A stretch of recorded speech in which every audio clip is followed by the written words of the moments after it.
We want to look at the demands. Part of the demands put forward by the TUC is, of course, to maintain status quo of PMS pump price while the discussion continues.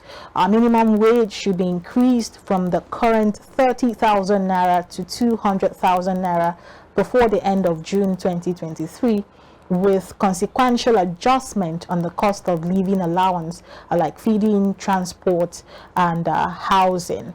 And also tax holiday for employees both in government and private sector that earn less than 200,000 naira or $500 monthly, which is high, whichever is higher. And of course, immediate review of the National Health Insurance Scheme to cover more Nigerians and prevent out of stock of drugs. And now these are the demands that are being made by the labor unions. Let us look at these demands. How feasible do you think they are? You know, they're legitimate demands, but you just asked a brilliant question: how feasible?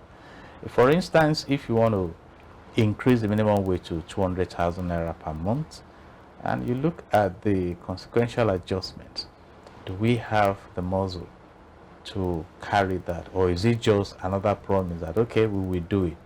The minimum wage was increased to 30,000 naira. How many states have been able to effectively deploy the minimum wage? And some of us have argued that when you are embarking on your monetary and fiscal management, you also need to consider those who are not in the formal sector.